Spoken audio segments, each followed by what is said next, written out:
নমস্কার বন্ধুরা, আশা করি আপনারা সবাই ভালো আছেন, সুস্থ আছেন, ভালো থাকবেন সব সময়। আজকে আমি একটি রেসিপি বানাবো মুগ ডাল দিয়ে আর আম দিয়ে। এটি খুবই উপকারী। দেখুন, অল্প একটু তেল নিয়েছি প্রথমে, আর আধা বাটি আমি মুগ ডাল ভেজে নিচ্ছি। অল্প তেলে প্রথমে ভেজে নিয়ে তারপর ধুয়ে নেব। খুবই সুন্দর সেন্ট হয়। মুগ ডাল ভাজা হয়ে গেছে দেখুন। এবার তার মধ্যে আমি জল দিয়ে ধুয়ে নেব ভাজা মুগ ডালগুলি।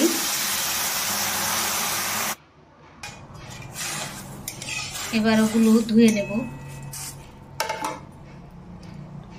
অল্প তেল দিয়ে এই জলটা আমি ফেলে দেব ধুয়ে। অল্প তেল দিয়ে ভাজলে হয় কি, খুব সুন্দর সেন্ট হয়। এবার ধুয়ে নিয়েছি, এবার সেদ্ধ করে নিচ্ছি। একটি হুইসেল দেব, বেশি হুইসেল দেব না। এক বাটি জল দিয়ে দিচ্ছি। ডালের মধ্যে দিয়ে দিচ্ছি আধা চামচ লবণ। এবার ঢাকনাটা লাগিয়ে দেব। একটি হুইসেল দেব মাত্র।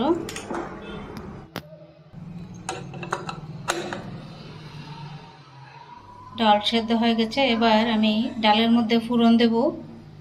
অল্প একটু সরষের তেল নিয়েছি, আধা চামচ সরষের তেল। তার মধ্যে শুকনো লঙ্কা, তেজপাতা, তারপর অল্প একটু গোটা জিরা আর 5 ফোড়ন।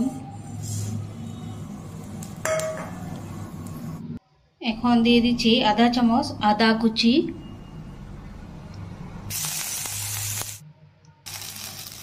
এবার দিয়ে দিচ্ছি কাঁচা আম। এটির খোসা আমি ফেলিনি। খোসা ফেললে ভালো হবে না, খোসা না ফেললেই খুব ভালো হবে, সুন্দর। আর 3 ভাগের 1 ভাগ নুন, হলুদ দিয়ে দিচ্ছি। আর নুন দিয়ে দিচ্ছি আধা চামচ। হালকা ভেজে নেব আমগুলো।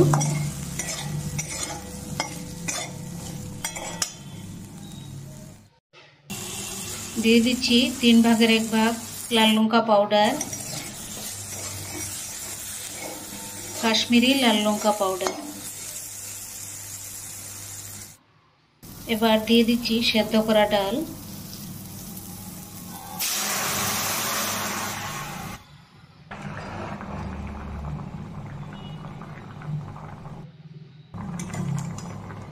খুব সুন্দর হয়েছে দেখুন। বেশি ডাল সেদ্ধ করলে হয় কি, একদম কেমন একটা ভিন্ডির মতন হয়ে যায়। এর জন্য বেশি সেদ্ধ করিনি, খুব সুন্দর হয়েছে, মিডিয়াম। আমার চ্যানেলটি সাবস্ক্রাইব করবেন, লাইক করবেন, শেয়ার করবেন, আর কমেন্ট করে জানাবেন আম দিয়ে মুগ ডাল কেমন হয়েছে। দারুণ হবে খেতে। এরকম আপনারা বানিয়ে খেয়ে দেখবেন। এই গরমের মধ্যে খুব পেট ঠান্ডা থাকবে, ভালো থাকবে। খুবই সুস্বাদু নিরামিষ ডাল।